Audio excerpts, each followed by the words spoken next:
Bismillahirrahmanirrahim. Assalamualaikum warahmatullahi wabarakatuh. Yang terhormat, dosen pengampu mata kuliah penelitian Sistem Informasi, Ibu Nur Lutfiana MKom. Perkenalkan, kami dari kelompok C yang beranggotakan Desi Kartika, Azahra Ramadanti, M. Rifki Maulana, Siti Nur Azizah, Anindya Imtiaz, dan M. Ferdinand Raihan Abdullah. Izinkan kami untuk menyampaikan tugas mata kuliah PSI yang berjudul Penerapan Algoritma C45 untuk klasifikasi pengaruh penggunaan media sosial dan pola tidur terhadap prestasi akademik mahasiswa.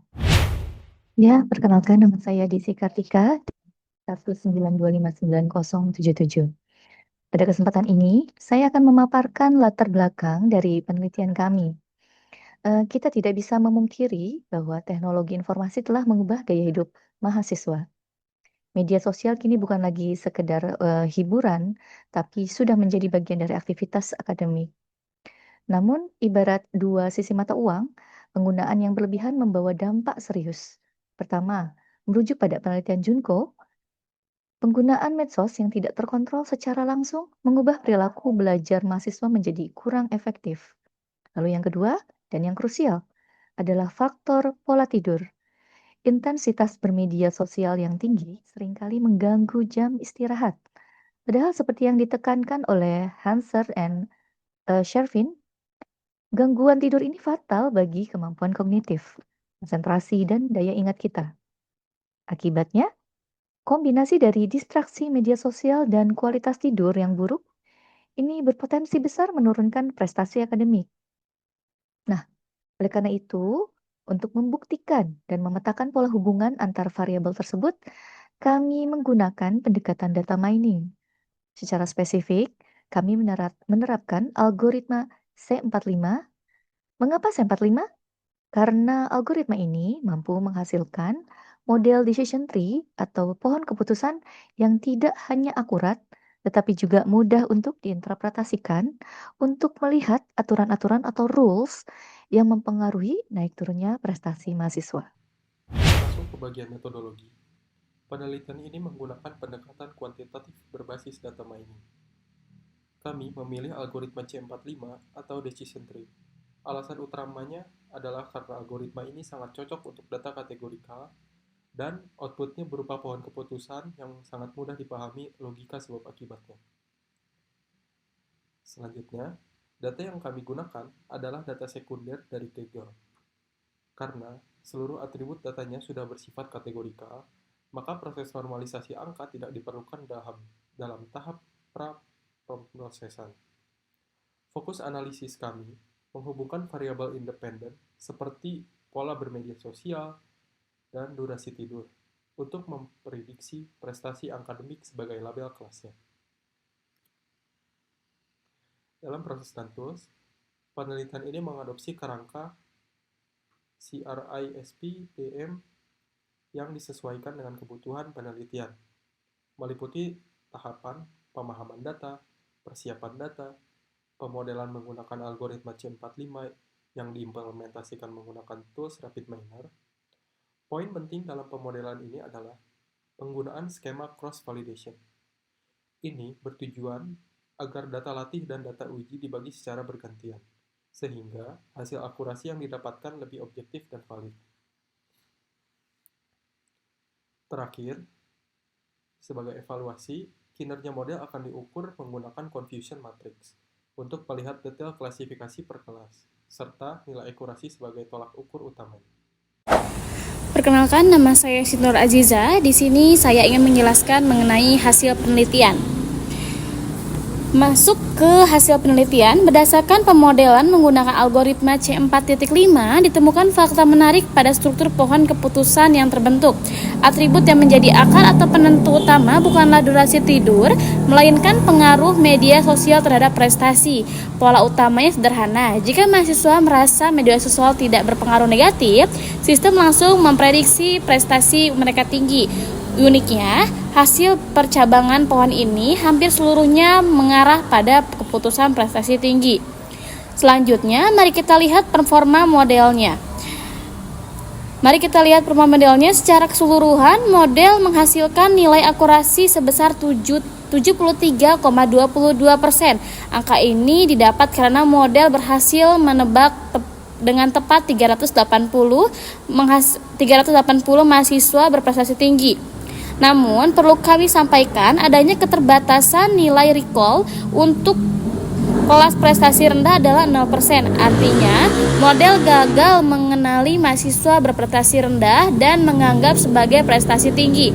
Hal ini menjadi karena imbalance data, di mana jumlah data mahasiswa berprestasi tinggi jauh lebih mendominasi dataset, sehingga algoritma C4.5 lebih pintar mengenali pola mayoritas tersebut. Selanjutnya, mari kita bedah makna di balik hasil tersebut. Dalam sesi pembahasan, ada dua dimensi yang ingin kami analisis, dimensi perilaku mahasiswa dan dimensi kinerja model. Pertama, dari sisi perilaku, temuan menariknya adalah variabel yang paling dominan ternyata adalah persepsi pengaruh. Data menunjukkan selama mahasiswa tidak terganggu, prestasinya tetap tinggi meskipun durasi main medsosnya lama. Ini mengindikasikan bahwa manajemen diri self control jauh lebih krusial daripada sekedar membatasi jam main HP. Bahkan gangguan tidur pun tidak langsung membuat nilai anjlok, kemungkinan besar karena tertolong oleh motivasi belajar yang tinggi. Kedua, dari sisi teknis, model meskipun akurasi mencapai 73,22%, kita harus kritis melihat bahwa model ini cenderung bias ke kelas. Mayoritas penyebab utamanya adalah data imbalance. Algoritma C4,5 secara alami akan memilih jalur yang paling aman, yaitu memprediksi ke kelas yang datanya paling banyak. Oleh karena itu, model ini lebih valid digunakan sebagai alat pemetaan pola daripada alat prediksi mutlak. Selanjutnya, saya Azara akan mengungkapkan kesimpulan dari penelitian yang telah kami lakukan.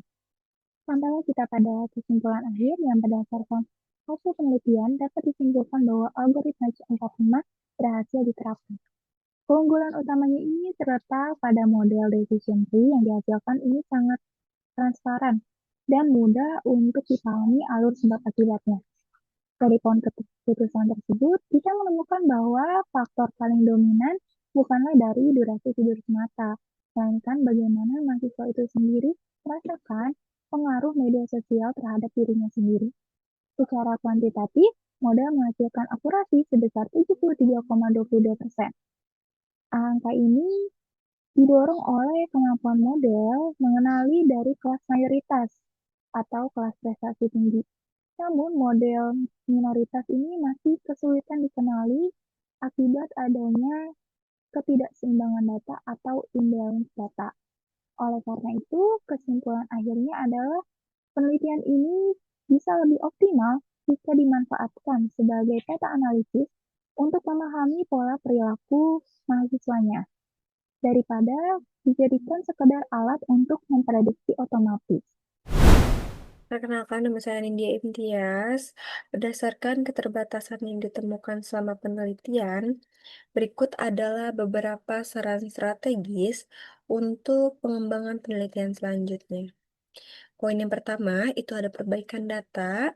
Untuk perbaikan data itu sendiri, pertama dari sisi data, melihat adanya kelas yang mayoritas, penelitian selanjutnya sangat disarankan untuk menerapkan teknik penyeimbangan data seperti oversampling atau undersampling. Penggunaan dataset dengan volume yang lebih besar juga diperlukan untuk meningkatkan reliabilitas hasil. Untuk yang kedua, poin kedua itu ada komparasi algoritma.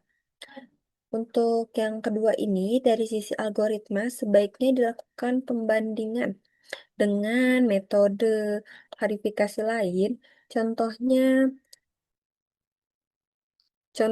random forest yang merupakan kumpulan banyak pohon keputusan, atau naive Bayes untuk melihat apakah performa model bisa lebih optimal dibandingkan C4,5 tunggal.